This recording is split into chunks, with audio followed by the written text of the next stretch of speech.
Ravi Prakash Telugu media రంగంలో పరిచయం అవసరం లేని వ్యక్తి. ఇది ఒకప్పుడు.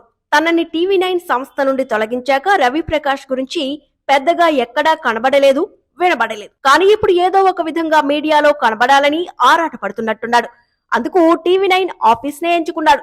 ఫిబ్రవరి 21న రవి ప్రకాష్ సడన్ గా టీవీ9 ఆఫీస్ లో ప్రత్యక్షమయ్యాడు. తనకు అనుకూలమైన కొంతమంది సోషల్ మీడియా వాళ్లకు ముందుగా సమాచారం ఇచ్చి తను టీవీ9 ఆఫీస్ లోకి వెళ్లడం, బయటకు వచ్చాక వాళ్లకు ఇంటర్వ్యూ ఇవ్వడం, నేను కూడా ఒక షేర్ హోల్డర్ ని, లెక్కలు చూసుకోవడానికి వచ్చానని చెప్పడం, ఇది సోషల్ మీడియాలో హైప్ అవడం. ఇదంతా చూస్తే ఒక ప్లాన్ ప్రకారం తను హైప్ చేసుకోవడానికి చేసిన ప్రయత్నమే అని అందరికీ అర్థమవుతుంది.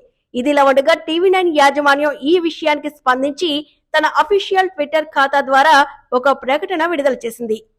ఏబీసీపీఎల్ తన అనుబంధ సంస్థల విలీనానికి సంబంధించి వాటాదారులందరి అనుమతి కోసం ఏర్పాటు చేసిన ఈజీఎం కు సంబంధించిన నోటీసులు ఫిబ్రవరి 6వ తేదీన వాటాదారులకు పంపారు. ఈ సమావేశం మార్చి 2న జరగనుంది. ఏబీసీపీఎల్ మూలధనంలో అలంద మీడియా 97% అత్యధిక వాటా కలిగి ఉంది. రవి ప్రకాష్ ఏబీసీపీఎల్ లో చిన్న వాటాదారుల్లో ఒకరు. రవి ప్రకాష్ కు వాటాదారునిగా విలీనానికి సంబంధించిన పత్రాలను పరిశీలించడానికి మాత్రమే అనుమతి ఇచ్చాం.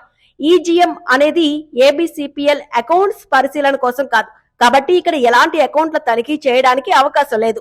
సోషల్ మీడియాలో జరుగుతున్న తప్పుడు ప్రచారాన్ని ఖండిస్తూ వాస్తవాలను ప్రజల ముందు ఉంచేందుకే చేస్తున్న ప్రకటన ఇది అని సోషల్ మీడియాలో వస్తున్న రూమర్స్ కు తెరదించుతూ టీవీ9 చేసిన ఈ ప్రకటన చూసి హైప్ కోసం రవి ప్రకాష్ చేసిన పబ్లిసిటీ స్టంట్ చూసి తను ఇంకా మారలేదని అందరూ ఆశ్చర్యపోతున్నారు.